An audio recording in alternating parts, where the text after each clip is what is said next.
Good morning, welcome to our intellectual quality और learning platform. तो हम अपने डेली करंट अफेयर सीरीज की ओर आगे बढ़ते हैं। उससे पहले कुछ मोटिवेशनल कोट्स के बारे में जानेंगे। कोशिश अंतिम समय तक करते रहना चाहिए। सफलता मिले या अनुभव, ये दोनों ही हमारे लिए मूल्यवान होती है, इसलिए निरंतर को प्रयास करना है। इसलिए निरंतर प्रयास करते रहे, सफलता एक दिन अवश्य मिलेगी। जिस तरीके से आपको इस इमेज के माध्यम से ये दिखाया जा रहा है कि फेल फेल फेल और एटलीस्ट सक्सेस हासिल लगेगी।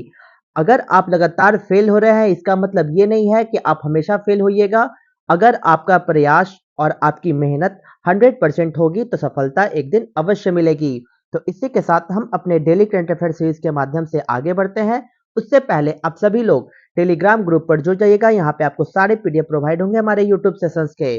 तो चलिए 15 अप्रैल 2024 के सारे करंट अफेयर्स को डिटेल में कवर करेंगे, तो वीडियो के अंत तक बने रहिएगा। क्वेश्चन नंबर 1, हाल ही में उत्तर प्रदेश का पहला ग्लास स्काई वॉक कहाँ शुरू किया गया है? तो राइट आंसर होगा चित्रकूट। चित्रकूट में हाल ही में स्टार्ट किया गया फर्स्ट ग्लास स्काई वॉक। जिस तरीके से आपको इमेज में दिख रही है कि ये धनुष के शेप का बनाया गया एक ग्लास स्काई वॉक है, जो उत्तर प्रदेश के चित्रकूट में बनाया गया। तो इसके डिटेल पॉइंट्स के बारे में जानते हैं। उत्तर प्रदेश राज्य सरकार ने इको टूरिज्म को बढ़ावा देने के लिए चित्रकूट के तुलसी जलप्रपात में यूपी का पहला ग्लास स्काई वॉक लॉन्च किया है। तो आपको ये पॉइंट्स को याद रखने होंगे कि हाल ही में चित्रकूट के तुलसी जलप्रपात में यूपी का सबसे पहला स्काई वॉक को लॉन्च किया है, जो कहाँ पे है? उत्तर प्रदेश में लोकेटेड है, वो भी कहाँ पे? तो चित्रकूट में।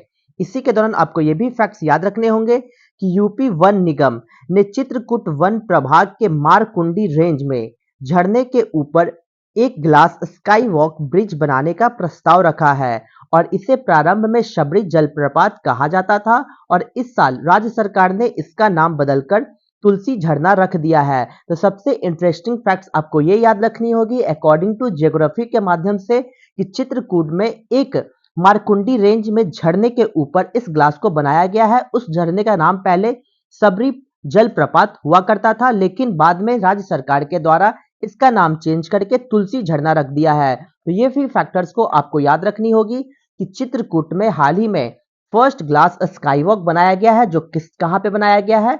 तो सबरी जलप्रपात, जिसे हम लोग तुलसी झरना कहते हैं, इसी के ऊपर बनाया गया ये पहला स्काई वॉक, जो कि ग्लास ब्रिज से बना हुआ है। इस परियोजना में इको टूरिज्म एड ऑन के रूप में झरने के पास एक रॉक गार्डन, कैक्टस गार्डन और व्यू शेप्ड का भी प्रस्ताव रखा गया। इस परियोजना की प्रेरणा बिहार के राजगीर में स्काई वॉक ग्लास ब्रिज से मिली है। तो आपको सबसे इंटरेस्टिंग फैक्ट्स ये याद रखनी होगी कि बिहार के राजगीर में बनाया गया स्काई वॉक, जो कि एक ग्लास ब्रिज से था, इसी से प्रेरित होकर उत्तर प्रदेश के सरकार के द्वारा भी first glass sky walk UP में बनाया गया। इसके दौरान आगे चलते हैं। वन विभाग उन सलाहकारों से संपर्क कर सकता है जिन्होंने बिहार के ग्लास ब्रिज को डिजाइन किया था, जिसका उद्घाटन 2020 में किया गया था, और यह देश में अपनी तरह की दूसरी परियोजना थी। पहला glass sky walk bridge Assam में बनाया गया था। तो देखिए, सबसे इंटरेस्टिंग फैक्ट्स आपको ये याद रखनी होगी अकॉर्डिंग टू करेंट अफेयर्स के माध्यम से, और स्टैटिक पार्ट से भी आपको ये पॉइंट्स को याद रखनी होगी कि सबसे पहला जो ग्लास स्काई ब्रिज कहाँ पे बनाया गया था? तो असम स्टेट में बनाया गया था। उसके बाद दूसरा ग्लास ब्रिज कहाँ पे बनाया गया? तो बिहार के राजगीर में ग्लास ब्रिज का डिजाइन किया गया था, और इसी डिजाइन से प्रेरित होकर उत्तर प्रदेश के सरकार ने भी ये फैसला लिया कि हम अपने उत्तर प्रदेश के चित्रकूट में ग्लास ब्रिज का निर्माण करेंगे। तो ये सारे फैक्टर्स को याद रखकर चलना होगा। छोटे छोटे इंपॉर्टेंट पॉइंट्स हैं जो डायरेक्ट करंट अफेयर सीरीज के माध्यम से एग्जाम्स में डायरेक्ट देखने को मिलते हैं, तो यहाँ से आपको कवर हो जाएगा। तो चलते हैं नेक्स्ट क्वेश्चन नंबर 2 की ओर। हाल ही में ऑनलाइन आधार एटीएम सेवा, जिसे हम लोग AEPS शॉर्ट फॉर्म में कहेंगे, ये किसने लॉन्च की है? तो राइट आंसर होगा इंडियन पोस्ट पेमेंट बैंक के द्वारा हाल ही में लॉन्च की गई ऑनलाइन आधार एटीएम सर्विस। इस सर्विस के माध्यम से इंडियन पोस्ट पेमेंट बैंक ने अपना एक प्रकार का एटीएम को लॉन्च किया है। तो जानते हैं इसके डिटेल फैक्टर्स की ओर। इंडिया पोस्ट पेमेंट बैंक ने ऑनलाइन आधार एटीएम सेवा शुरू की है, और यदि नकदी की तत्काल आवश्यकता है और बैंक या एटीएम जाने का समय नहीं है, तो कोई भी आईपीबी, जिसे हम लोग इंडियन पोस्ट पेमेंट बैंक कहेंगे, इसका उपयोग करके घर बैठे आराम से नकदी प्राप्त कर सकते हैं। पोस्ट पेमेंट बैंक पूरी तरीके से ऑनलाइन आधार एटीएम एईपीएस सेवा पर वर्क करेगी। आधार सक्षम भुगतान प्रणाली एईपीएस के साथ कोई भी आधार से जुड़े खाते से नकदी निकालने या भुगतान करने के लिए अपने बायोमेट्रिक का उपयोग कर सकता है और ग्राहक एटीएम या बैंक गए बिना एईपीएस का उपयोग करके छोटी सी राशि को निकाल भी सकते हैं, जिससे समय की बचत होती है। तो सबसे इंटरेस्टिंग फैक्ट्स आपको ये याद रखनी होगी कि हाल ही में इंडियन पोस्ट पेमेंट बैंक के द्वारा लॉन्च किया गया ऑनलाइन आधार एटीएम सर्विस। इस सर्विस के माध्यम से ये बताया गया कि भारतीय पोस्ट बैंक के द्वारा ये निर्णय लिया गया कि वैसे लोग जो अपना समय बचाना चाहते हैं, वो लोग इंडियन पोस्ट पेमेंट बैंक के माध्यम से ऑनलाइन आधार एटीएम सर्विस के माध्यम से पैसे को इजी वे में निकाल सकते हैं। तो चलते हैं इसके और भी डिटेल पॉइंट्स के बारे में। इंडिया पोस्ट पेमेंट बैंक 1 सितंबर 2018 को भारत सरकार के स्वामित्व वाली 100% इक्विटी के साथ लॉन्च किया गया था। इसकी प्रारंभिक शाखाएं रांची, झारखंड और रायपुर, छत्तीसगढ़ में खोली गई थी। तो ये सारे फैक्टर्स को याद रखना होगा कि हाल ही में इंडियन पोस्ट पेमेंट बैंक ने ऑनलाइन आधार एटीएम सर्विस को लॉन्च किया है, जो पूरी तरीके से कैशलेस सर्विस पर वर्क करेगी, जो घर बैठे आप लोग आसानी से आधार सिस्टम के माध्यम से आप लोग पैसे को इजी वे में निकाल सकते हैं और साथ साथ आप लोग समय की भी बचत कर सकते हैं। तो ये सारे फैक्टर्स को याद रखकर चलना होगा। तो चलते हैं अपने नेक्स्ट क्वेश्चन नंबर 3 की ओर। हाल ही में यूएसए के सर्वश्रेष्ठ वैज्ञानिक पोस्टर पुरस्कार 2024 से किसे सम्मानित किया गया? तो राइट आंसर होगा डॉक्टर अग्रवाल आई हॉस्पिटल को हाल ही में सम्मानित किया गया। यूएसए की बेस्ट साइंटिफिक पोस्टर अवार्ड 2024 के रूप में यूनाइटेड स्टेट ऑफ अमेरिका के द्वारा डॉक्टर अग्रवाल आई हॉस्पिटल्स को सम्मानित किया गया है। तो जानते हैं आखिर इसके पीछे का क्या वजह है। डॉक्टर अग्रवाल आई हॉस्पिटल की शोध टीम को अमेरिकन सोसाइटी फॉर मोतियाबिंद एंड रिफ्रैक्टिव सर्जरी की 2024 वार्षिक बैठक में प्रतिष्ठित सर्वश्रेष्ठ वैज्ञानिक पोस्टर पुरस्कार से सम्मानित किया गया।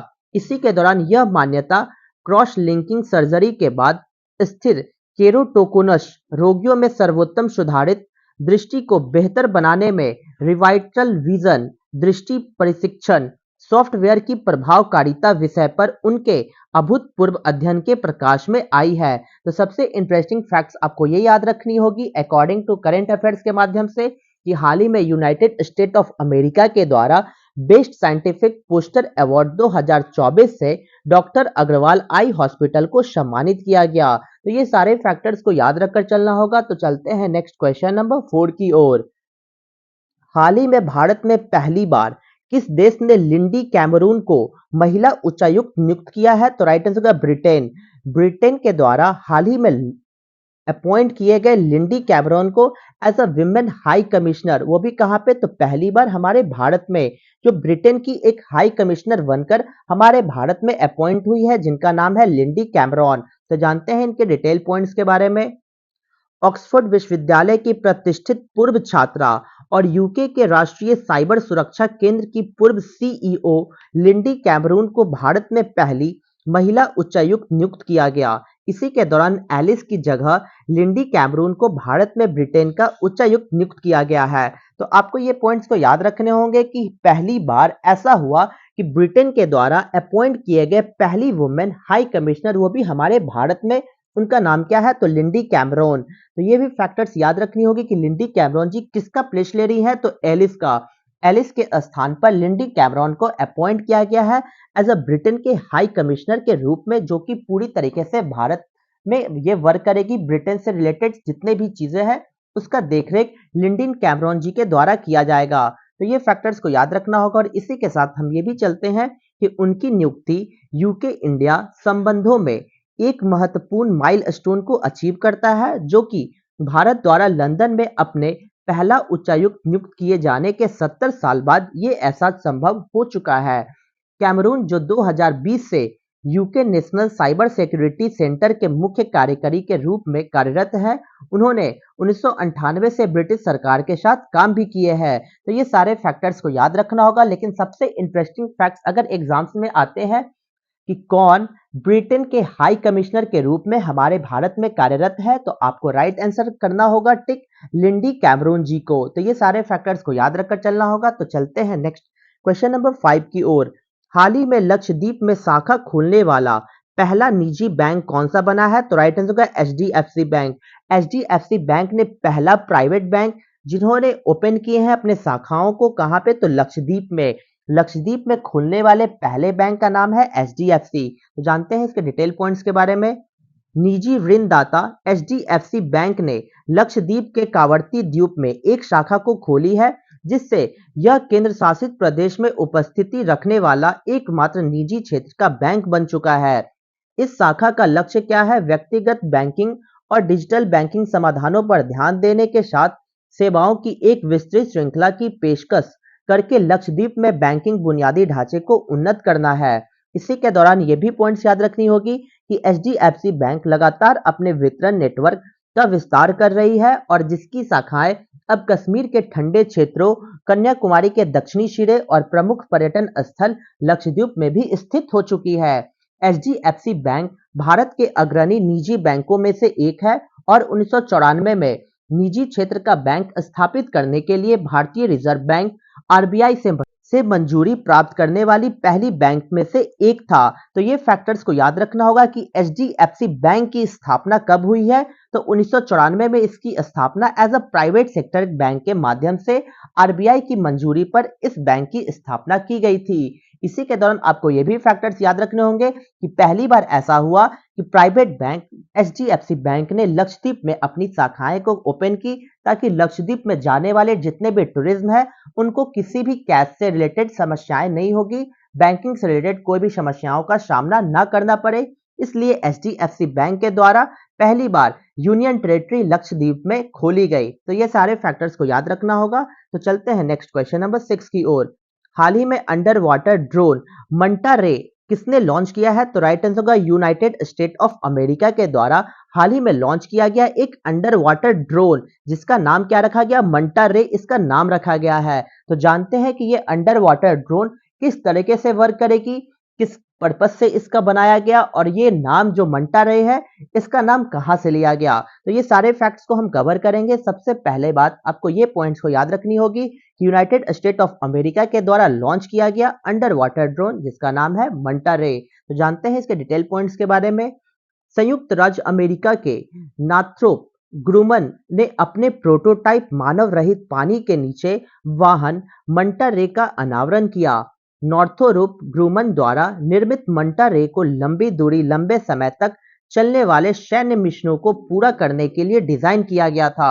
इसी के दौरान आपको ये भी फैक्ट्स याद रखने होंगे कि यह पहल defence advance research projects agency Mantha रे कार्यक्रम का हिस्सा भी है, जिसका उद्देश्य है कि लंबी अवधि के मिशनों के लिए डिजाइन किए गए स्वायत्त पनडुब्बी वाहनों की एक नई श्रेणी के लिए प्रमुख प्रौद्योगिकियों के परीक्षण भी करना है। इसके दौरान आपको ये फैक्ट्स याद रखने होंगे कि मंटा रे की जो परियोजना चला रही थी ये 2020 में ही शुरू हुई थी और इस परियोजना का लक्ष्य है कि लंबी अवधि लंबी दूरी पेलोड सक्षम मानव रहित पानी के नीचे वाहनों की एक नई श्रेणी को विकसित करना था।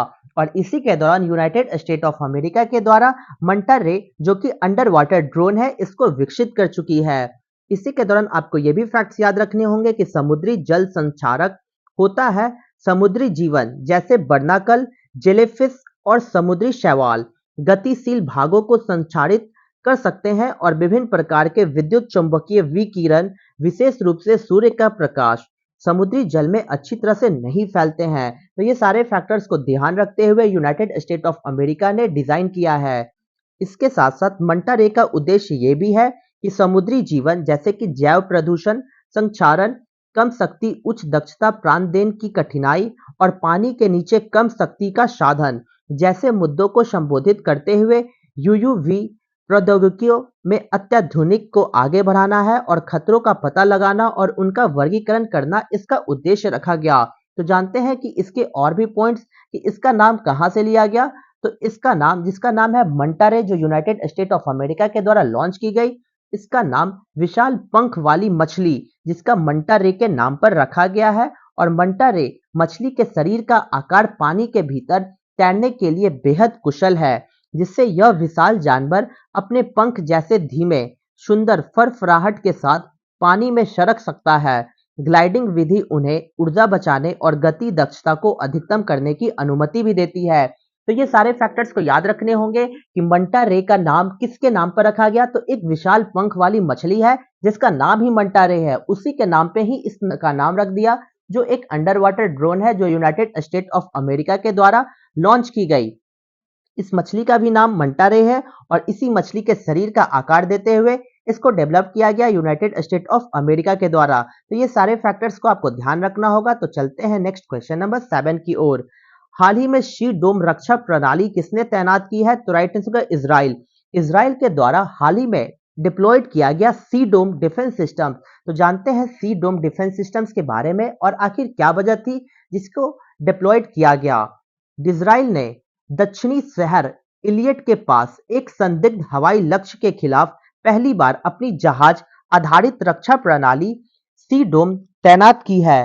सी डोम आयरन डोम का एक नौसैनिक संस्करण ने लक्ष्य पर प्रहार किया, जिसमें किसी के घायल होने या क्षति की सूचना नहीं आई है। तो सबसे इंटरेस्टिंग फैक्ट्स आपको ये याद रखनी होगी कि इजराइल के द्वारा हाल ही में डिप्लॉयड किया गया सी डोम जो समुद्र के किनारे पर लगाया गया, जिससे क्या होगी कि कोई भी गतिविधियां अगर आती है उस कंट्री के माध्यम से, किसी अदर कंट्री के तरफ से अगर इजराइल पर अटैक होती है तो ये सीडोम वर्क करेगी, उसको डिप्लॉयड करके उसको खत्म करके इस सीडोम का पर्पस है। इस घटना के बाद उस क्षेत्र में अलर्ट को जारी कर दिया गया और जो पहले यमन के हौथी विद्रोहियों के मिसाइल हमले का लक्ष्य हुआ करता था, सार 6 श्रेणी के कॉर्वेट पर तैनात सी डोम रक्षा प्रणाली द्वारा लक्ष्य को तेजी से रोक दिया गया।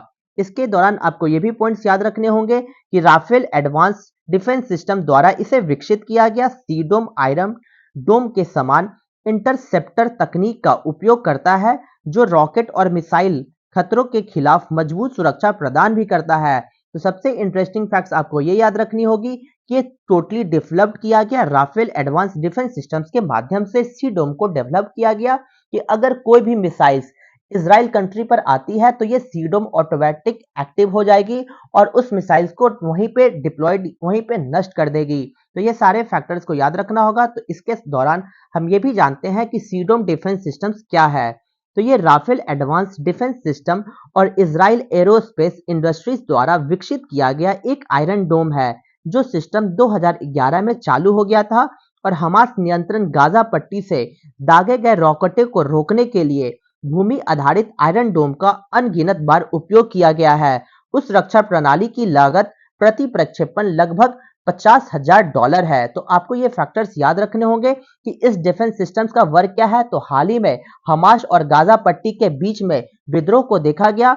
हमास के द्वारा गाजा पट्टी में दागे गए रॉकेटों को रोकने के लिए यह सीडोम पूरी तरीके से वर्क की और अनगिनत बार इसका उपयोग भी किया गया। तो ये सारे फैक्टर्स को याद रखना होगा। तो चलते हैं अपने नेक्स्ट क्वेश्चन नंबर 8 की ओर।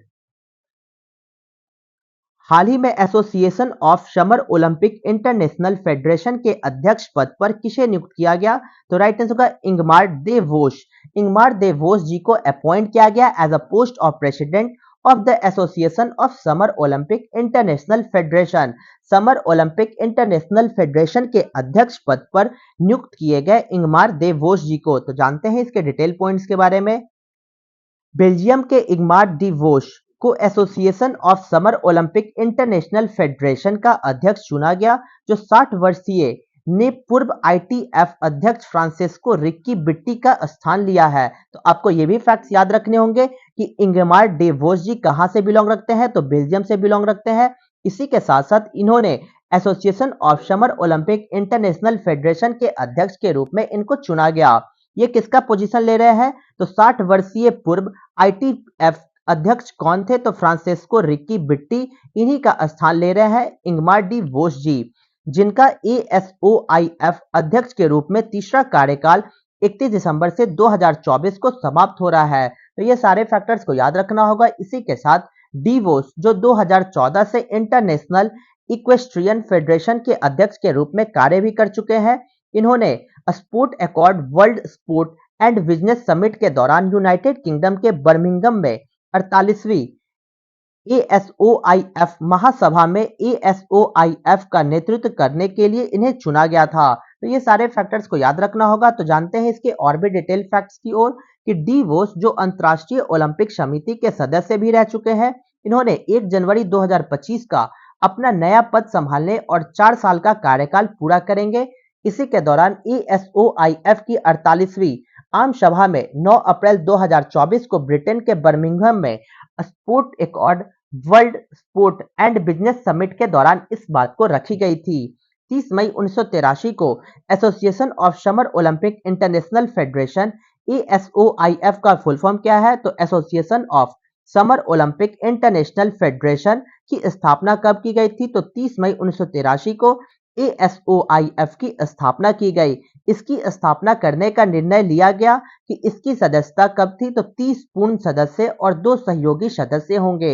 एएसओआईएफ सचिवालय कहाँ पे है? इसका हेडक्वार्टर तो स्विट्जरलैंड के लुसाने में इसका हेडक्वार्टर, जिसे हम लोग सेक्रेटरीट के नाम से भी जानेंगे। तो ये सारे फैक्टर्स को आपको याद रखना होगा। इंटरनेशनल ऑर्गेनाइजेशन से भी क्वेश्चंस देखने को मिलते हैं और साथ साथ मैंने इंटरनेशनल न्यूज को भी कवर किया। तो चलते हैं अपने रिवीजन बैच की ओर। 13 अप्रैल 2024 के सारे करंट अफेयर्स को रिवीजन मोड में कवर करेंगे। क्वेश्चन नंबर 1, हाल ही में वेलेरो टेक्सास गोल्फ ओपन का खिताब अक्षय भाटिया जी के द्वारा जीता गया। क्वेश्चन नंबर 2, हाल ही में अंतर्राष्ट्रीय नारकोटिक्स कंट्रोल बोर्ड द्वारा तीसरे कार्यकाल के लिए किसे चुना गया? तो जगजीत पवाड़िया को। क्वेश्चन नंबर 3, सड़क परिवहन और राजमार्ग मंत्रालय ने वर्ष 2023-24 में कितने किलोमीटर राष्ट्रीय राजमार्ग का निर्माण किया है? तो राइट आंसर होगा 12,349 किलोमीटर। क्वेश्चन नंबर 4, हाल ही में 18 दिवसीय गंगौर उत्सव राजस्थान में सेलिब्रेट किया गया।